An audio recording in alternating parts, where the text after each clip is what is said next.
Dear students, আজিৰ ক্লাছত আমি ক্লাছ 7ৰ সোশিয়েলৰ লেসন নম্বৰ 10 চাম। ইয়াৰ নামটো কি আছেনো? মৌৰ্য যুগৰ পৰৱৰ্তী ভাৰতবৰ্ষ। ঠিক আছে, মৌৰ্য জানে আপোনালোকে মৌৰ্য আপোনাৰ যে কালটো চলিছিল তো তাৰে সময়ৰ কথাটো আহিছে ইয়াতে। এইটো আপোনাৰ মেপটো ধুনীয়াকে দি দিছে সিহঁতে ক'ত কি মানে শাসন কৰিছিল। ঠিক আছে, ইয়াতে আপোনালোকে শিকিব পাৰিব প্ৰধান দেশীয় ৰাজ্যসমূহ ক'ত কি আছিল। আকৌ তাৰপিছত আহিব আপোনাৰ মথুৰা শিল্প, এইটো গান্ধাৰ শিল্প দেখাত এনেকুৱা আছিল। তাৰপিছত আহি যাব আপোনাৰ ইয়াতে বহুত কিবা শিকিব পাৰিব আপোনালোকে। ঠিক আছে, এতিয়া আছে কুশানুসকল ইয়াতে জানিব লগা বহুত আছে বস্তুটো। যেনেকে মুদ্ৰাৰ বিষয়ে আহি যাব, ইণ্ডো গ্ৰীক মুদ্ৰা, কুশান মুদ্ৰা, হক মুদ্ৰা, তাৰপিছত সাতবাহন মুদ্ৰা তাৰপিছত আপোনাৰ মৌৰ্য যুগৰ পৰৱৰ্তী কালৰ জীৱন ধাৰণ প্ৰণালী বিলাক আছে। ঠিক আছে, তাৰে পিছত ইয়াতে আপোনাৰ আহি যাব যি বস্তু শিকিছে এইখিনি পইণ্ট ৱাইজ ধুনীয়াকে দি দিছে, চাই ল'ব আপোনালোকে ধুনীয়াকে। আৰু ইয়াৰ পিছত আহি যাব আমাৰ কুৱেশ্যন আনসাৰ। ঠিক আছে, but before starting my class, welcome to my YouTube channel exam জ্যোতিয়ে। Now let's start the class. প্ৰথমতে আছে আপোনাৰ শুঙ্গ বংশৰ পাছত উত্তৰ ভাৰতত কোন বংশই কোন বংশৰ ৰজাই ৰাজত্ব কৰিছিল। মানে আপোনাৰ কাৰ পিছত কৈছে? শুঙ্গ বংশ। শুঙ্গ বংশ যে আছিল, শুঙ্গ বংশৰ পিছত কোন বংশই ৰাজত্ব কৰিলে। অকে, চ' তাৰে আনসাৰটো চাম এতিয়া।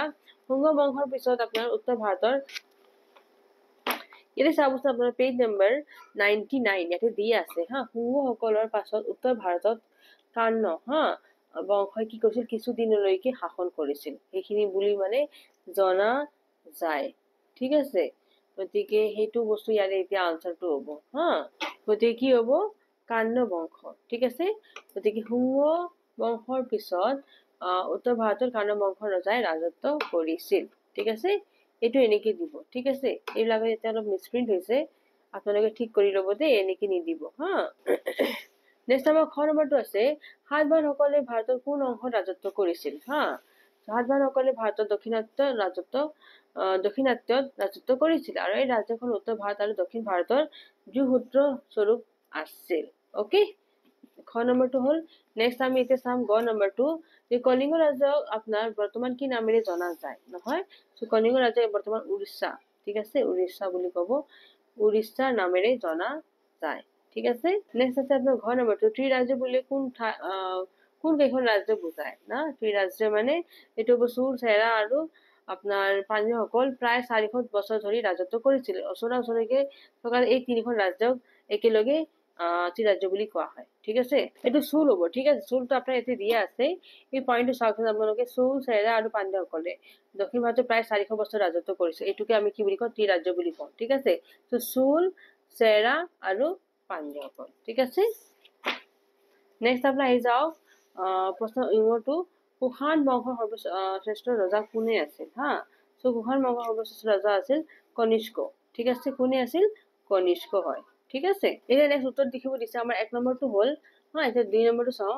সাতবাহনসকলৰ ৰাজত্ব কালত কাৰ লগত বাণিজ্যিক সম্পৰ্ক স্থাপন কৰা হৈছিল? চ' আনসাৰটো চাবচোন। সাতবাহনসকলৰ ৰাজত্ব কালত আপোনাৰ ৰোমান সাম্ৰাজ্য আৰু দক্ষিণ পূব এছিয়াৰ দেশসমূহৰ লগত ভাৰতৰ বাণিজ্যিক সম্পৰ্ক স্থাপন কৰা হৈছিল। ঠিকে আছে, নেক্সট আপোনাৰ খ নম্বৰটো চাবচোন। কনিষ্কৰ শাসন কালত বৌদ্ধ ধৰ্ম কেইটাক ভাগ কৰা হৈছিল আৰু নাম দুটা উল্লেখ কৰা। চ' কনিষ্কৰ শাসন কালত বৌদ্ধ ধৰ্ম দুটা ভাগত ভাগ কৰা হৈছিল, সেইটো নাম দুটা হ'ল আপোনাৰ হীনযান আৰু মহাযান। ঠিক আছে, নেক্সট আছে গ নম্বৰটো, সংগম সাহিত্য কেই প্ৰকাৰৰ কি কি?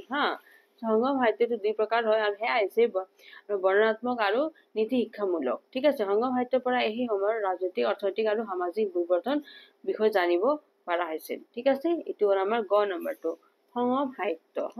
নেক্সট আছে আমাৰ কুশান যুগৰ দুটা শিল্প কলাৰ নাম লিখা। ঠিক আছে, তো কুশান যুগৰ দুটা শিল্পকলাৰ দুটা নাম হ'ল কি কি?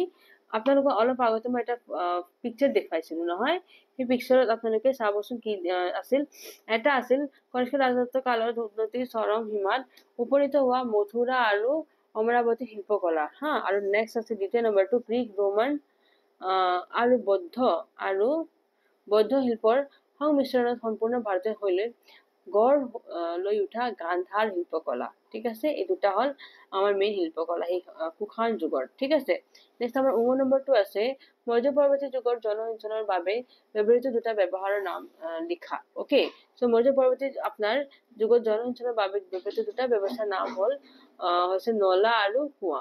ঠিক আছে, নলা আৰু কি কুঁৱা। ওকে, এই দুটা হৈছে পানীৰ ব্যৱস্থা। হা, নেক্সট আহিলে প্ৰথম স্তৰটো মৌৰ্যসকলৰ পৰৱৰ্তী যুগৰ গাঁওবিলাকত কি আপোনাৰ বৃত্তিজীৱী লোক বাস কৰিছিল আৰু দুটা বৃত্তিৰ নাম লিখা। হা, চ' আপোনাৰ প্ৰথম স্তৰটো চাই এতিয়া মৌৰ্যসকলৰ পৰৱৰ্তী যুগৰ গাঁওবিলাকত কুমাৰ মানে মৃৎশিল্পী, কুমাৰ মানে আপোনাৰ কি হব লোহাৰ, ওকে, বাৰৈ মানে কাঠ মিস্ত্ৰী, শিপিনী মানে আদি বৃত্তিজীৱী লোক কাম কৰিছিল, এইবিলাক তেতিয়া কাম কৰিছিল। ঠিক আছে, এতিয়া চাব এইটো বস্তু আপোনালোকক পেজ নম্বৰ 103 103 পৰা দিছো।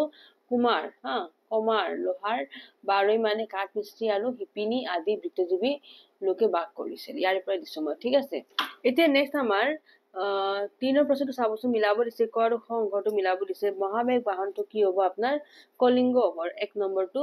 হা, অন্ধ্ৰ আন এটা নাম হল আপোনাৰ সাতবাহন 2 নম্বৰটো হব। ইণ্ডো গ্ৰীকসকলৰ বিখ্যাত ৰজা আছিল আপোনাৰ মিনাঙ্গাৰ। ঠিক আছে, এইটো হব 3 নম্বৰটো। হা, তাৰপিছত আহিব আপোনাৰ কনিষ্ঠৰ দৃষ্টি আকৰ্ষণ কৰিছিল, এইটো হব গান্ধাৰ শিল্পই। ঠিক আছে, আৰু সংগম সাহিত্যটো হব আপোনাৰ তামিল কবি সন্মিলন সাহিত্য আছিল। ঠিক আছে, এইটো হব 5 নম্বৰটো। ঠিক আছে, এইটো হল সংগম সাহিত্য। মিলোৱাটো হল শুদ্ধটোতো বাচিব দিছে। সাতবাহন ৰাজ্য প্ৰতিষ্ঠা কৰিছিল আপোনাৰ হিমুকে। কোনে কৰিছিল? হিমুকে কৰিছিল সাতবাহন ৰাজ্য প্ৰতিষ্ঠা। হা, যৱন বুলি আপুনি ইণ্ডো গ্ৰীক বুলি কোৱা হৈছিল। আৰু গান্ধাৰ শিল্পৰ মূল বিষয়টো আপোনাৰ বস্তু আছিল বৌদ্ধ ধৰ্মৰ। হা, আকৌ আপোনাৰ গংগফাৰ্নিছ হ'ল পল্লৱ বংশৰ শ্ৰেষ্ঠ ৰজা, হয়নে? আৰু আপোনাৰ জাতক হৈছে কিনো গল্প। ঠিক আছে, গতিকে 4 নম্বৰটো হল, 3 নম্বৰটো 4 নম্বৰটো হল। ঠিক আছে,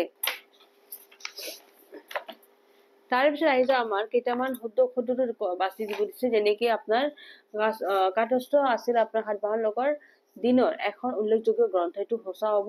হা, অশ্বঘোষ ৰাজসভাৰ এজন পণ্ডিত আছে, এইটো অশুদ্ধ হব। ঠিক আছে, সংগম সাহিত্য সংস্কৃত ভাষাৰ ৰচনা কৰা হৈছে, এইটো অশুদ্ধ হব। আকৌ মিনাঙৰ হিন্দু ধৰ্ম গ্ৰহণ কৰিছে, এইটো অশুদ্ধ হব। ঠিক আছে, আকৌ লাষ্টটো আছে আপোনাৰ প্ৰাচীন ভাৰতলৈ ৰোমান সাম্ৰাজ্যৰ পৰা সোণ আমদানি কৰা আছে, এইটো শুদ্ধ হব। ঠিক আছে, গতিকে 5 নম্বৰটো হল।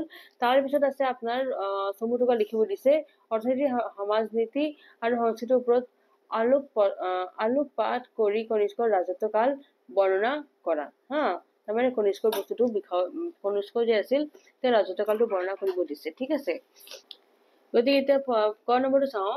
ঠিক আছে, খ্ৰীষ্টপূৰ্ব 2য় শতিকাত পল্লৱসকলক পৰাভূত কৰি কুষাণসকলে উত্তৰ পশ্চিম ভাৰত আৰু পূব ভাৰতৰ এক বিস্তীৰ্ণ অঞ্চলত নিজ অধিকাৰ সাব্যস্ত কৰি এক গুৰুত্বপূৰ্ণ ৰাজশক্তিত পৰিণত হয়। আৰু কুষাণসকলৰ শ্ৰেষ্ঠ ৰজা আছিল কনিষ্ক।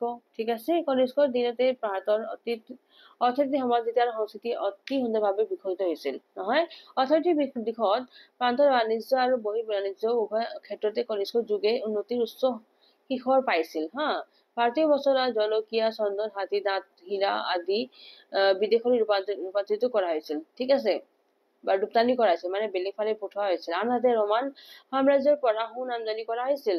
সোণটো আহিছিল আমাৰ। আন্তৰ্জাতিক বাণিজ্যৰ লেনদেন বৃদ্ধি কৰিবলৈ কনিষ্ক হিন্দু অঞ্চলত উচ্চ পৰ্যায়ৰ ৰূপত মুদ্ৰা প্ৰচলন কৰাইছিল। সামাজিক আৰু সাংস্কৃতিক দিশত ভাৰতৰ ইতিহাসত কনিষ্কৰ অৱদান উল্লেখযোগ্য হয়। অশ্বঘোষ, নাগাৰ্জুন, সুমিত্ৰ আৰু চৰক নামৰ বিদগ্ধ পণ্ডিতসকলে কনিষ্কৰ ৰাজসভাত সভা কৰিছিল, মানে সিহঁতে কাম কৰিছিল।